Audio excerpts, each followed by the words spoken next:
Hi, నేను రమేష్. ఇవాళ మన టాపిక్ వచ్చేసి వీలుకప్ అప్రాక్సిమేట్ మ్యాచ్ అండి. సో మనం రెగ్యులర్గా వీలుకప్ ఎగ్జాక్ట్ మ్యాచ్ అయితే ఉపయోగిస్తాం కదా. మరి వీలుకప్ అప్రాక్సిమేట్ మ్యాచ్ ఏ సందర్భంలో ఉపయోగించాలో ఈ ఎగ్జాంపుల్ ద్వారా చూద్దామండి. ఓకేనా. సో ఇక్కడ ఒక ఎగ్జాంపుల్ ఉంది.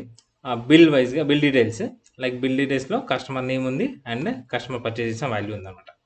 సో మరి ఆ ఆర్గనైజేషన్ కానీ ఒక స్టోర్ కానీ ఏం ఆఫర్ చేసిందంటే ఈ స్లాబ్ వైజ్గా డిస్కౌంట్ అయితే ఆఫర్ చేసింది. అంటే కస్టమర్ ఒకవేళ జీరో నుండి 9,999 మధ్యలో పర్చేజ్ చేస్తే 1% డిస్కౌంట్, 10,000 to 19,999 మధ్యలో పర్చేజ్ చేస్తే 2% డిస్కౌంట్, 20,000 to 29,999 పర్చేజ్ చేస్తే 3% అండ్ 50,000 అబౌవ్ చేస్తే 10%. సో ఈ విధంగా స్లాబ్స్ అయితే ఆఫర్ చేస్తారనమాట. మరి ఇక్కడ ది బిల్ డీటెయిల్స్ బట్టి ఈ నవీన్ అనే కస్టమర్కి ఎంత డిస్కౌంట్ రావాలంటే మనం మాన్యువల్గా క్యాలిక్యులేట్ చేసుకుంటూ వస్తే చాలా టైం పడుతుంది కదా. మరి అలాంటి సందర్భంలో వీలుకప్ అప్రాక్సిమేట్ మ్యాచ్ అనేది ఉపయోగించవచ్చు అనమాట. So VLOOKUP open bracket. So ఈ వాల్యూ అయితే సెలెక్ట్ చేసుకున్నాను. లుకప్ వాల్యూ ఇది, కామా టేబుల్ అరే వచ్చేసి ఇక్కడ స్టార్టింగ్ నుంచి ఇక్కడ వరకు, లైక్ మనకి స్టార్టింగ్ వాల్యూస్ అయితే ఫస్ట్ ఉండాలి, సెకండ్ హయ్యర్ వాల్యూస్ అయితే ఇక్కడ వేయండి. ఈ విధంగా టేబుల్ అయితే అరేంజ్ చేసుకున్నాను. ఓకేనా. సో ఇప్పుడు టేబుల్ అయితే సెలెక్ట్ చేసుకున్నాను. కామా కాలమ్ ఇండెక్స్ నెంబర్ ఏంటండి, ఇక్కడ డిస్కౌంట్ కావాలి కాబట్టి మనకి థర్డ్ అనేది కాలమ్ ఇండెక్స్ నెంబర్ 3, 1, 2, 3 కదా. 3 అనేది కాలమ్ ఇండెక్స్ నెంబర్. మనము ఎగ్జాక్ట్ మ్యాచ్కి 0 ఉపయోగిస్తాం కదా, మరి అప్రాక్సిమేట్ మ్యాచ్కి 1 ఉపయోగించాలన్నమాట. సో 1 కానీ ట్రూ కానీ. ఓకే. సో 1 ఉపయోగించాం ఈజీగా. ఎంటర్ కొట్టేస్తే మనకి ఈజీగా 10% డిస్కౌంట్ అనేది మ్యాప్ అయిపోయింది. అంటే 77,7 అనేది 50,000 కన్నా ఎబో కాబట్టి 10% డిస్కౌంట్ వచ్చింది అనమాట. సో ఇప్పుడు మనం ఇది ట్రాక్ చేస్తే అన్నిటికీ కూడా మ్యాప్ అయితే డిస్కౌంట్ అయితే మ్యాప్ చేయొచ్చు. అండ్ ఇంకొక ఎగ్జాంపుల్ చూద్దామా. సో ఇది ఒకవేళ ఈ 77,777 అనేది ఏ స్లాబ్లో వస్తుంది అనేది కూడా ఒకసారి మ్యాప్ చేద్దాం అనుకోండి. స్లాబ్ కూడా వేసేస్తున్నాను నేను ఇక్కడ. స్లాబ్. సో స్లాబ్ అంటే ఇక్కడ ఇవి రెండు యాడ్ చేస్తాం.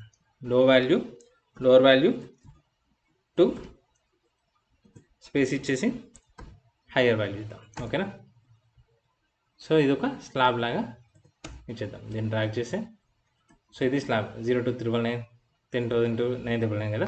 సో మరి ఇక్కడ సేమ్ లుకప్ వాల్యూ వచ్చేసి ఇది, టేబుల్ అరే వచ్చేసి బేస్ వాల్యూ నుంచి మొత్తం టేబుల్ మొత్తం సెలెక్ట్ చేసుకున్నాను, లాక్ చేశాను.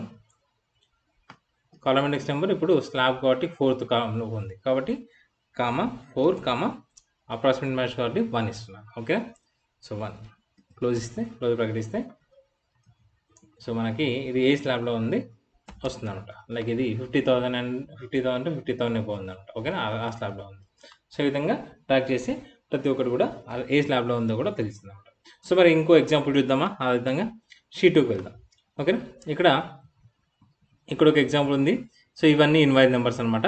సో ఇన్వాయిస్ నెంబర్స్ వెరిఫై చేయక అండ్ ఎస్ఏపీలో ఉంటారు కదా, వెరిఫై చేస్తారు కదా. సో వెరిఫికేషన్ చేయక ఎన్ని డేస్ అయింది అనేది ఇక్కడ ఉందన్నమాట.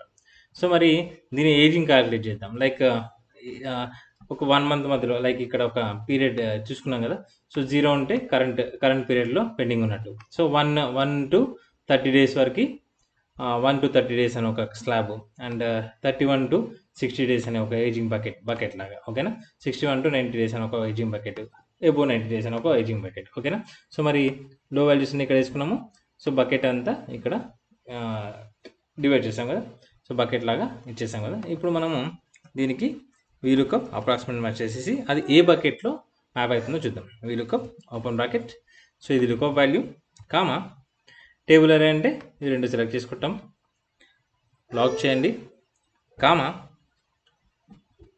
సెకండ్ కాలంలో నాకు ఆ బకెట్ అనేది ఉంది కాబట్టి 2 ఇచ్చేస్తాము కాలమ్ ఇండెక్స్ నెంబర్, కామా ఇప్పుడు అప్రాక్సిమేట్ మ్యాచ్ కదా. సో 1 ఇచ్చేసి క్లోజ్ చేస్తే మనకి ఇది ఏ బకెట్లో ఉందో వస్తుంది. సో 5 అంటే 1 to 30 బకెట్లో కదా. ఓకేనా. సో మన నెక్స్ట్ 28 కూడా 1 to 30 బకెట్లో, 45 వచ్చేసి 31 to 60 బకెట్లో. సో ఈ విధంగా మనం బకెట్ వైజ్ కూడా మనం మ్యాప్ చేయొచ్చు అనమాట. సో బకెట్ వైజ్ మ్యాప్ చేయడం వల్ల ఏమవుతుందంటే, ఒకవేళ మనం సమ్మరీ వేసుకుందాం అనుకోండి, ఈ విధంగా ఫినిష్ చేసి ఇక్కడ సమ్మరీ వేసుకున్నాం అనుకోండి, ఏజింగ్ అనేది ఇక్కడ రోస్లో వేసేసి ఇన్వాయిస్ అనేది కౌంట్లో వేసాం అనుకోండి. ఇక్కడ చూడండి. సో ఎబో 90 days బకెట్లో 2 ఇన్వాయిసెస్ ఉన్నాయి. 61 to 90 days బకెట్లో అంటే 3 months పీరియడ్లో, అంటే 3 9 కదా. సో 2 to 3 months పీరియడ్లో 3 బకెట్స్ ఉన్నాయి. అండ్ 1 to 2 మంత్స్ పీరియడ్లో 4 బకెట్స్ ఉన్నాయి. ఈ 1 మంత్ లోపల 6 బకెట్స్ ఉన్నాయన్నమాట. ఒక 6 ఇన్వాయిసెస్ ఉన్నాయన్నమాట. ఓకేనా. సో ఈ విధంగా మనము ఏజింగ్ని కూడా ఏజింగ్ వైజ్గా కూడా ఒక ఏజింగ్ బకెట్లు అనేది అప్లై చేసేసి మనం సమ్మరీ అయితే ఈజీగా తెలుసుకోవచ్చు అన్నమాట. ఓకేనా. అండ్ ఇక్కడ ఒక రూల్ వచ్చేసి, ఈ స్లాబ్ ఉందనుకోండి ఫ్రమ్ ది అసెండింగ్ ఆర్డర్లోనే ఉండాలి. లైక్ ఇప్పుడు డిసెండింగ్ ఆర్డర్లో ఉందనుకోండి, ఫ్రమ్ టు అంటే లైక్ హైయెస్ట్ వాల్యూ నుంచి డిసెండింగ్ వాల్యూలో ఉందనుకోండి, ఎర్రర్ వస్తుంది అనమాట. ఓకేనా. సో వీళ్ళు డిసెండింగ్ వాల్యూలో ఉన్నప్పుడు వీలుకప్ అనేది వర్కౌట్ అవుతుంది. సో అసెండింగ్ ఆర్డర్లో లైక్ 0 నుంచి స్టార్ట్ అయ్యి లైక్ అంటే లో వాల్యూ నుంచి స్టార్ట్ అయ్యి హై వాల్యూకి అయితే వెళ్ళాలన్నమాట. ఓకేనా. సో మరి ఎక్స్ లుకప్లో అయితే మీరు హై వాల్యూ నుంచి లో వాల్యూ ఉన్నా, లో వాల్యూ అయినా హై వాల్యూ ఉన్నా మన ఎక్స్ లుకప్లో అయితే ఇలా చేసుకోవచ్చు. అది నెక్స్ట్ వీడియోలో చెప్తాను. సో అప్పుడు మనం ఎక్స్ లుకప్లో -1 కానీ 1 కానీ అంటే లాస్ట్ నుంచి ఫస్ట్ నుంచి లాస్ట్ అనేది చేంజ్ చేసుకొని మనం సేమ్ అప్లై చేయొచ్చు అనమాట. ఓకేనా. Thank you. అందరికీ ఎక్స్ లుకప్ ఉండకపోవచ్చు కదా. సో వీలుకప్ ఉపయోగపడుతుందని చెప్పేసి వీలుకప్ చెప్పాను అనమాట. సో నెక్స్ట్ వీడియోలో ఎక్స్ లుకప్ గురించి కూడా చూద్దాం. ఓకేనా. Thank you. సో ఈ వీడియో కనుక మీకు నచ్చినట్లయితే లైక్, కమెంట్, షేర్ అయితే చేయండి.